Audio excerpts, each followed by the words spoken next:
ಎಲ್ರಿಗೂ ನಮಸ್ಕಾರ. Welcome to Harshal view ಚಾನಲ್ಗೆ ಎಲ್ರಿಗೂ ಸ್ವಾಗತ ಸುಸ್ವಾಗತ. ಬನ್ನಿ ನಾವು ಇವತ್ತು ನಿಫ್ಟಿ 50 ಮತ್ತೆ ಬ್ಯಾಂಕ್ ನಿಫ್ಟಿಯಲ್ಲಿ ನಿನ್ನೆ ನಾವು ಹೇಳಿರೋ ಇಂಪಾರ್ಟೆಂಟ್ ಲೆವೆಲ್ ಪ್ರಕಾರ ಹೇಗೆಲ್ಲ ಟ್ರೇಡ್ ತಗೋಬೋದಿತ್ತು ನೋಡೋಣ. ಇಂಥ ಪ್ಯಾನಿಕ್ ಸೆಲ್ಲಿಂಗ್ ಅಲ್ಲಿ ಕೂಡ ನಾವು ಪ್ರಾಫಿಟ್ ಮಾಡ್ಬೋದಿತ್ತ ಅಂತ ನಾವು ಕ್ಲಿಯರ್ ಕಟ್ ಆಗಿ ನೋಡೋಣ. ಫಸ್ಟ್ ಆಫ್ ಆಲ್ ನಿನ್ನೆ ನಾವು ಹೇಳಿರೋ ಇಂಪಾರ್ಟೆಂಟ್ ಲೆವೆಲ್ಸ್ ಇದ್ರ ಮೇಲೆಲ್ಲ ಬಂದಾಗ ನಾವು ಆ ಕಾಲ್ನ ಬೈ ಮಾಡ್ಬೋದು ಅಥವಾ ಪುಟ್ನ ಸೆಲ್ ಮಾಡ್ಬೋದು ಅಂತ ಹೇಳಿದ್ವಿ. ಇದ್ರ ಕೆಳಗಡೆ ಬಂದಾಗೆಲ್ಲ ಬಂದ್ಬಿಟ್ಟು ಪುಟ್ನ ಬೈ ಮಾಡ್ಬೋದು ಅಥವಾ ಕಾಲ್ನ ಸೆಲ್ ಮಾಡ್ಬೋದು ಅಂತ ಹೇಳಿದ್ವಿ. ನಿನ್ನೆ ನೋಡಿದಿರೋರು ಪೋಸ್ಟ್ ಮಾರ್ಕೆಟ್ ರಿಪೋರ್ಟ್ನ ನಿನ್ನೆ ನೋಡಿ. ಮತ್ತೆ ಅದೇ ರೀತಿ ಮಾರ್ಕೆಟ್ ಇವತ್ತು ಕೆಳಗಡೆ ಇಲ್ಲಿ ಮೇಲೆ ಹೋಗಿ ಕೆಳಗಡೆ ಬಂದು ಫಸ್ಟ್ ಟ್ರೇಡ್ ನಮಗೆ ಇಲ್ಲಿ ಸಿಕ್ತು, ರೈಟ್. ಇಲ್ಲಿ ಸಿಕ್ಕಿದ ತಕ್ಷಣ ಫಸ್ಟ್ ನಿಫ್ಟಿ 50 ಫಸ್ಟ್ ಟ್ರೇಡೇ ನಮಗೆ ಸ್ಟಾಪ್ ಲಾಸ್ ಇಟ್ಟಾಯ್ತು. ಬಟ್ ಸೆಕೆಂಡ್ ಟ್ರೇಡ್ ಇಲ್ಲಿ ಸಿಕ್ಕಿದೆ ನೋಡಿ. ಇದ್ರ ಪ್ರಕಾರ ಇಲ್ಲಿ ಸಪೋರ್ಟ್ ತಗೊಂಡ ತಕ್ಷಣ ಇದು ನಮಗೆ ಒಂದು ಪ್ರಾಫಿಟ್ ಸಿಕ್ತು ನೋಡಿ. ಇದಾದ್ಮೇಲೆ ನಮಗೆ ಎಲ್ಲಾದ್ರೂ ಟ್ರೇಡ್ ಸಿಕ್ಕಿದ್ಯಾ ಅಂತ ಎಲ್ಲೋ ಸಪೋರ್ಟ್ ತಗೊಂಡಿಲ್ಲ, ಸೊ ನಾವು ಟ್ರೇಡ್ ತಗೊಳಂಗಿಲ್ಲ ನೋಡಿ. ಪ್ಯಾನಿಕ್ ಸೆಲ್ಲಿಂಗ್ ಅಲ್ಲಿ ಕೂಡ ನಮಗೆ ಯಾವುದೇ ರೀತಿ ಟ್ರೇಡು ಸಿಕ್ಕಿಲ್ಲ, ನಾವು ಯಾವುದೂ ತಗೊಂಡು ಇಲ್ಲ. ಸಡನ್ಲಿ ಫುಲ್ ಪ್ರೆಷರ್ ಅಲ್ಲಿ ಇದು ಬಂದ್ಬಿಟ್ಟು ಬೇರೆ ಝೋನ್ ಅಲ್ಲಿ ಬಂದ್ರು ಕೂಡ ನಾವು ಇಲ್ಲಿ ತಗೋಬಾರ್ದು. ಕಾರಣ ಏನಂತ ಅಂದ್ರೆ ಈ ಕ್ಯಾಂಡಲ್ ತಗೋಬಾರ್ದು. ಕಾರಣ ಏನಂತಂದ್ರೆ ರಿಸ್ಕ್ ಜಾಸ್ತಿ ಇದೆ, ಮತ್ತೆ ಆಲ್ರೆಡಿ ಅದು ಒಂದು ಮೂವ್ಮೆಂಟ್ ಕೊಟ್ಟಾಗಿದೆ. ಈ ರೀತಿ ಕೊಟ್ಟಾಗ ನಾವು ತಗೋಬಾರ್ದು ಅನ್ನೋದು ರೂಲ್ ಇದೆ, ರೈಟ್. ಹಾಗೆ ಮತ್ತೆ ನಮ್ಮ ಲೆವೆಲ್ ಅಲ್ಲಿ ಒಂದು ರೀಟ್ರೇಸ್ಮೆಂಟ್ ಆದಾಗ ನೆಕ್ಸ್ಟ್ ಸೆಕೆಂಡ್ ಟ್ರೇಡ್ ನಮಗೆ ಥರ್ಡ್ ಟ್ರೇಡ್ ಇಲ್ಲಿ ಸಿಕ್ಕಿದೆ, ರೈಟ್. ಇಲ್ಲಿ ಸಿಕ್ಕಿದೆ ಈ ಕ್ಯಾಂಡಲ್.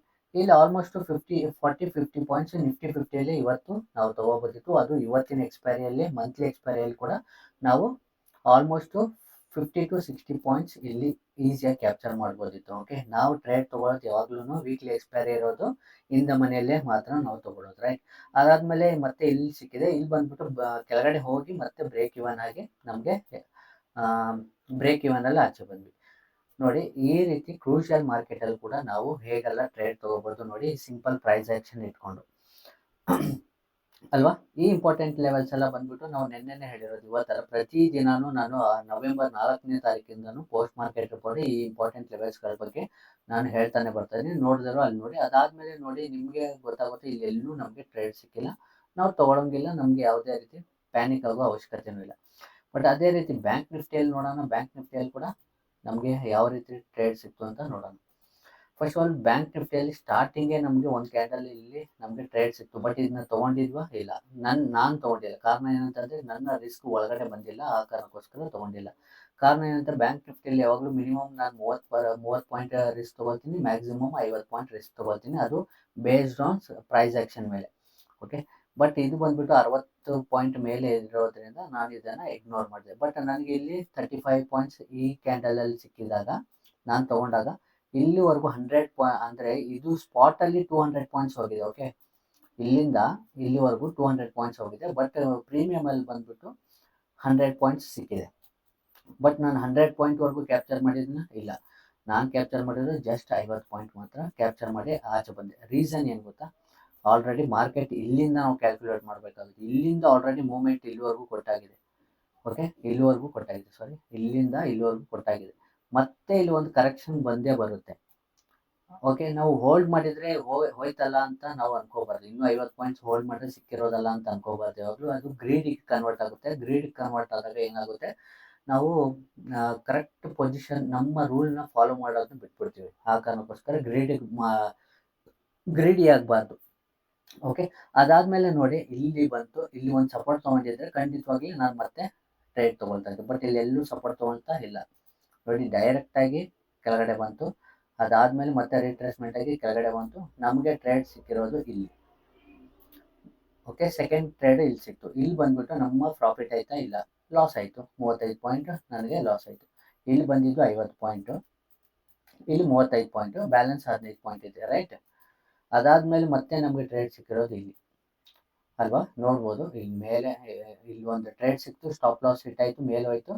ಮತ್ತೆ ಇದು ಕೆಳಗಡೆ ಬಂದಾಗಲೇ ನಮ್ಮ ಟ್ರೇಡು ಮತ್ತೆ ಮೇಲೆ ಹೋಗಿ ಮತ್ತೆ ಈ ಕ್ಯಾಂಡಲ್ ನಮಗೆ ಎಂಟ್ರಿ ಕ್ಯಾಂಡಲ್ ಸಿಕ್ತು. ಈ ಎಂಟ್ರಿ ಕ್ಯಾಂಡಲ್ ಇಂದ ನಮಗೆ ಆಲ್ಮೋಸ್ಟ್ ನಾನು ಬಂದ್ಬಿಟ್ಟು ಇಲ್ಲಿವರೆಗೂ ಕ್ಯಾಪ್ಚರ್ ಮಾಡಿಲ್ಲ. ಓಕೆ, ಇಲ್ಲಿವರೆಗೂ ಆಚೆ ಬಂದೆ. ಇಲ್ಲಿ ಬಂದ್ಬಿಟ್ಟು 60 ಪಾಯಿಂಟ್ಸ್ ಸಿಕ್ತು ನಮಗೆ. 15 ಮತ್ತೆ 60 ಪಾಯಿಂಟ್ಸ್ ಎಷ್ಟಾಯ್ತು, 75 ಪಾಯಿಂಟ್ಸ್ ನಮ್ಗೆ ಸಿಕ್ತು ಇಲ್ಲಿ. ಅದಾದ್ಮೇಲೆ ಯಾವ್ದಾದ್ರು ಟ್ರೇಡ್ ಸಿಗ್ತಾ ನೋಡಿ, ಮೇಲೆ ಹೋಯ್ತು. ಇಲ್ಲೆಲ್ಲೂ ಟಚ್ ಮಾಡಿಲ್ಲ, ಬಟ್ ನಮಗೆ ಇಲ್ಲಿ ಟ್ರೇಡ್ ಸಿಕ್ತು. ಇಲ್ಲಿ ಟ್ರೇಡ್ ಸಿಕ್ಕಾಗ ಏನಾಯ್ತು ಗೊತ್ತಾ, ಸಡನ್ಲಿ ನಾನು ಇಲ್ಲಿ ಸಿಂಪಲ್ ಇದರಲ್ಲಿ 30 ಪಾಯಿಂಟ್ ನಾನು ಸ್ಟಾಪ್ ಲಾಸ್ ಇಟ್ಟಿದ್ದೆ. ಬಟ್ ಇದು ಬಂದ್ಬಿಟ್ಟು ಸಡನ್ಲಿ ಮೂವ್ ಆಗಿದ್ದಾಗ ನಾನು 45 ಪಾಯಿಂಟಲ್ಲಿ ಆಚೆ ಬಂದೆ ಲಾಸಲ್ಲಿ. ಓಕೆ, 45 ಪಾಯಿಂಟಲ್ಲಿ ಲಾಸಲ್ಲಿ ಬಂದೆ. ನೋಡಿ, ಈ ರೀತಿ ಕ್ರೂಷಿಯಲ್ ಆಗಿದ್ರು ಕೂಡ ನಾವು ಏನೇ ಆದರೂ ಕೂಡ ಮಾರ್ಕೆಟು ನಮಗೆ ನಾವು ಪ್ರಾಫಿಟಲ್ಲಿ ಇದ್ವಿ ಅಲ್ವಾ. ಕೆಲವು ಸರ್ತಿ ಕಡಿಮೆ ಪ್ರಾಫಿಟ್ ಬರುತ್ತೆ, ಕೆಲವು ಸರ್ತಿ ಜಾಸ್ತಿ ಪ್ರಾಫಿಟ್ ಬರುತ್ತೆ. ಮತ್ತು ಲಾಸ್ ಆದಾಗ ಕಡಿಮೆನೇ ಲಾಸ್ ಆಗುತ್ತೆ, ಜಾಸ್ತಿ ಲಾಸ್ ಆಗಲ್ಲ. ಓಕೆ, ಯಾವಾಗಲೂ ನಾವು ರಿಸ್ಕ್ ಬಗ್ಗೆನೇ ಮಾತಾಡೋದು ಏನಕ್ಕೆ ಅಂತಂದರೆ, ನಾವು ರಿಸ್ಕ್ ಯಾವಾಗ ಕಡಿಮೆ ತೊಗೊಳ್ತೀವೋ ಅವಾಗೆಲ್ಲ ಪ್ರಾಫಿಟ್. ಇಲ್ಲಿ ಎಲ್ಲೇ ನೋಡಿ ಒಂದೇ ಒಂದು ಕ್ಯಾಂಡಲ್ ರಿಸ್ಕ್ ಮಾತಾಡುತ್ತೆ, ಜಸ್ಟ್ ಒಂದು ಕ್ಯಾಂಡಲ್ ರಿಸ್ಕ್ ಮಾತ್ರ. ಪ್ರಾಫಿಟ್ ಎಲ್ಲ ಬಂದಾಗ ನೋಡಿ ಎಷ್ಟೊಂದು ಬಂದಿದೆ ಅಲ್ವಾ. ನಾವಿಲ್ಲಿ ಪ್ಯಾನಿಕಲ್ಲಿ ಆಚೆ ಬಂದಿದ್ರು ಕೂಡ ಓಕೆ, ನಮ್ಮ ಇಲ್ಲಿ 50 ಪಾಯಿಂಟ್ ಏನಾದರೂ ಹೋಗಿಲ್ಲ. ಬಟ್ ಆದರೂ ಕೂಡ 45 ಪಾಯಿಂಟ್ ಬಂದಾಗಲೂ ನಾನು ಆಚೆ ಬಂದ್ಬಿಟ್ಟೆ. ಏನಕ್ಕೆ ಅಂತ ಅಂದರೆ ನನ್ನ ರಿಸ್ಕ್ ತೊಗೊಂಡಿದ್ದೆ ಅಲ್ಲಿ 30 ಪಾಯಿಂಟ್ ಮಾತ್ರ. ಆ ಕಾರಣಕ್ಕೋಸ್ಕರನೇ ಆಚೆ ಬಂದಿದ್ದು. ನೋಡಿ, ಸ್ಟಾಕ್ ಮಾರ್ಕೆಟಲ್ಲಿ ಲಾಭನೂ ಆಗುತ್ತೆ, ನಷ್ಟನೂ ಆಗುತ್ತೆ. ಬಟ್ ರಿಸ್ಕ್ ಕಡಿಮೆ ಯಾವಾಗ ನಾವು ರಿಸ್ಕ್ ಮ್ಯಾನೇಜ್ಮೆಂಟ್ ಫಾಲೋ ಮಾಡ್ತೀವೋ ಆವಾಗ ಖಂಡಿತವಾಗ್ಲೂ ನಮಗೆ ಯಾವುದೇ ಇಶ್ಯೂ ಆಗಲ್ಲ. ಈವನ್ ಅದು ಬಂದ್ಬಿಟ್ಟು ಅಕ್ಯುರಸಿ 30% ನಿಮ್ಮ ಅಕ್ಯುರಸಿ ಇದ್ದರೂ ಕೂಡ ನೀವು ಖಂಡಿತವಾಗ್ಲಿ ಮಂತ್ ಎಂಡಲ್ಲಿ ನೀವು ಯಾವುದೇ ಲಾಸ್ ಇಲ್ಲದೆ ಒಂದು ನಾರ್ಮಲ್ ಮಿನಿಮಮ್ ಪ್ರಾಫಿಟಲ್ಲಾದರೂ ನೀವು ಮಿನಿಮಮ್ ಪ್ರಾಫಿಟಲ್ಲಾದರೂ ಇದ್ದೇ ಇರ್ತೀರ. ನಿಮಗೆ ತುಂಬ ದೊಡ್ಡ ಲಾಸ್ ಆಗೋ ಚಾನ್ಸಸ್ಸು ಇರೋಲ್ಲ. ಒಂದು ಬ್ರೇಕ್ ಇವನಲ್ಲಿ ಇರ್ಬೋದು, ಇಲ್ಲಾಂದರೆ ಮಿನಿಮಮ್ ಒಂದು ಸ್ಮಾಲ್ ಪ್ರಾಫಿಟಲ್ಲಿ ಇರ್ತೀರ, ಇಲ್ಲಾಂದರೆ ಸ್ಮಾಲ್ ಲಾಸಲ್ಲಿ ಇರ್ತೀರ. ಬಿಗ್ ಲಾಸ್ ಆಗೋಕ್ಕೆ ಚಾನ್ಸೇ ಇಲ್ಲ ಅಲ್ವಾ. ನೋಡಿ, ಸಿಂಪಲ್ ಪ್ರೈಸ್ ಆಕ್ಷನ್ ನಾವು ಹೇಗೆಲ್ಲ ಟ್ರೇಡ್ ಮಾಡಿದ್ವಿ ಅಂತ. ಬಟ್ ನಾಳೆ ಇಂಪಾರ್ಟೆಂಟ್ ಸಪೋರ್ಟ್ ಆ್ಯಂಡ್ ರೆಸಿಸ್ಟೆನ್ಸ್ ಬಗ್ಗೆ ನೋಡ್ಬಿಡೋಣ. ಫಸ್ಟ್ ಬ್ಯಾಂಕ್ ನಿಫ್ಟಿಯಲ್ಲಿ ನೋಡ್ಬಿಡೋಣ. ಬ್ಯಾಂಕ್ ನಿಫ್ಟಿಲಿ ಇಂಪಾರ್ಟೆಂಟ್ ಸಪೋರ್ಟ್ ಬಂದ್ಬಿಟ್ಟು 52,583, ಮತ್ತು ಈ ಲೆವೆಲ್ ಬಂದ್ಬಿಟ್ಟು 52,475, ಮತ್ತು ರೆಸಿಸ್ಟೆನ್ಸ್ ಲೆವೆಲ್ ಬಂದ್ಬಿಟ್ಟು 52,156, ಮತ್ತು ಈ ಲೆವೆಲ್ ಬಂದ್ಬಿಟ್ಟು 52,014, ಮತ್ತು ಈ ಲೆವೆಲ್ ಬಂದ್ಬಿಟ್ಟು 51,785. ಇದು ಬ್ಯಾಂಕ್ ನಿಫ್ಟಿಯ ಇಂಪಾರ್ಟೆಂಟ್ ಸಪೋರ್ಟ್ ಆ್ಯಂಡ್ ರೆಸಿಸ್ಟೆನ್ಸ್. ಅದೇ ರೀತಿ ನಿಫ್ಟಿ 50ಯ ಇಂಪಾರ್ಟೆಂಟ್ ಸಪೋರ್ಟ್ ಆ್ಯಂಡ್ ರೆಸಿಸ್ಟೆನ್ಸ್ ಬಗ್ಗೆ ನೋಡೋಣ. ನಿಫ್ಟಿ 50 ಇಂಪಾರ್ಟೆಂಟ್ ಸಪೋರ್ಟ್ ಬಂದ್ಬಿಟ್ಟು 24,234, ಮತ್ತು ಈ ಲೆವೆಲ್ ಬಂದ್ಬಿಟ್ಟು 24,166, ಮತ್ತು ಈ ಲೆವೆಲ್ ಬಂದ್ಬಿಟ್ಟು 24,053, ಮತ್ತು ಈ ಲೆವೆಲ್ ಬಂದ್ಬಿಟ್ಟು 23,984. ಓಕೆ, ಇದು Nifty 50 important support and resistance. ಈ ಲೆವೆಲ್ ಬಂದ್ಬಿಟ್ಟು ವೀಕ್ಲಿ ಮಾರ್ಕೆಟಲ್ಲಿ ನಾವು ಹಾಕಿರೋ ಇಂಪಾರ್ಟೆಂಟ್ ಸಪೋರ್ಟ್.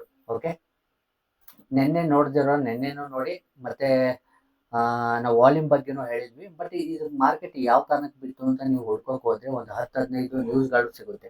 ಬಟ್ ಅದನ್ನೆಲ್ಲ ಫಾಲೋ ಮಾಡ್ಕೊಂಡು ಕೂತ್ಕೊಂಡ್ರೆ ನೀವು ಖಂಡಿತವಾಗ್ಲೂ ಯಾವುದೇ ರೀತಿ ಟ್ರೇಡ್ ತೊಗೊಳಕ್ಕೆ ಸಾಧ್ಯನೇ ಇಲ್ಲ. ಸೊ ಚಾರ್ಟ್ ನೋಡಿ ಟ್ರೇಡ್ ತೊಗೊಳ್ಳಿ, ಮತ್ತು ಮಿನಿಮಮ್ ಟ್ರೇಡ್ ನೀವು ನೋಡಿ. ನಾವು ತೊಗೊಂಡಿರೋ ಪ್ರತಿಯೊಂದು ಟ್ರೇಡ್ ಕೂಡ ಬ್ಯಾಂಕ್ ನಿಫ್ಟಿಯಲ್ಲಿ ನೋಡಿ 1, 2, 3, 4, ಇವತ್ತು 4 ಟ್ರೇಡ್ ತೊಗೊಂಡಿವಿ ಅಲ್ವಾ. ಮಿನಿಮಮ್ ಈ ರೀತಿ ಹಳೆ ವಿಡಿಯೋಗಳನ್ನು ನೋಡಿ, ಅಲ್ಲೂ ಕೂಡ ಅಷ್ಟೇ ಮಿನಿಮಮ್ ಟ್ರೇಡ್ ಯಾವ ಝೂನಲ್ಲಿ ಬರುತ್ತೆ ಅವಾಗ ಮಾತ್ರ ನಾವು ಟ್ರೇಡ್ ತೊಗೊಳ್ತೀವಿ. ನೋಡಿ, ಈ ಝೂನಲ್ಲೆಲ್ಲ ನಾವು ಟ್ರೇಡ್ ತೊಗೊಳ್ಳಲ್ಲ, ರೈಟ್. ನೋಡಿ, ಈ ಝೂನಲ್ಲಿ ಇಲ್ಲಿಂದ ಈ ಝೂನ್ ಒಳಗಡೆ ಪ್ರೈಸ್ ಎಲ್ಲೇ ಆ್ಯಕ್ಷನ್ ಮಾಡಿದ್ರು ಕೂಡ ನಾವು ಯಾವುದೇ ರೀತಿ ಟ್ರೇಡ್ ತೊಗೊಳ್ಳಲ್ಲ. ಇದ್ರ ಮೇಲೆ ಹೋದಾಗ ಮಾತ್ರ ನಾವು ಕಾಲ್ ಬೈ ಮಾಡ್ತೀವಿ, ಇಲ್ಲಾಂದರೆ ಪುಟ್ನ ಸೆಲ್ ಮಾಡ್ತೀವಿ. ಇದ್ರ ಪ್ರೈಸ್ ಆ್ಯಕ್ಷನ್ ಕೆಳಗಡೆ ಇದ್ದರೆ ಮಾತ್ರ ಏನು ಮಾಡ್ತೀವಿ, ಪುಟ್ನ ಬೈ ಮಾಡ್ತೀವಿ, ಇಲ್ಲಾಂದರೆ ಕಾಲ್ನ ಸೆಲ್ ಮಾಡ್ತೀವಿ. ಸೊ ಈ ಸಿಂಪಲ್ ವೇಯಲ್ಲಿ ನೀವು ಟ್ರೇಡ್ ತೊಗೊಳ್ಳೋದು ತುಂಬ ಮುಖ್ಯ ಆಗುತ್ತೆ. ಹೋಪ್ ಈ ವಿಡಿಯೋ ನಿಮ್ಗೆ ಇಷ್ಟ ಆಗಿದೆ. ಸಬ್ಸ್ಕ್ರೈಬ್ ಮಾಡ್ಕೊಳ್ಳಿ, ಲೈಕ್ ಬಟನ್ ಪ್ರೆಸ್ ಮಾಡ್ಕೊಳ್ಳಿ, ಮತ್ತು ನಿಮ್ಮ ಕಮೆಂಟಲ್ಲಿ ಹೇಳಿ ನಿಮ್ಮ ಅನಿಸಿಕೆನ. ಮತ್ತೆ ಇನ್ನೊಂದು ವಿಡಿಯೋದಲ್ಲಿ ಸಿಗೋಣ. ಎಲ್ರಿಗೂ ನಮಸ್ಕಾರ, ಧನ್ಯವಾದಗಳು.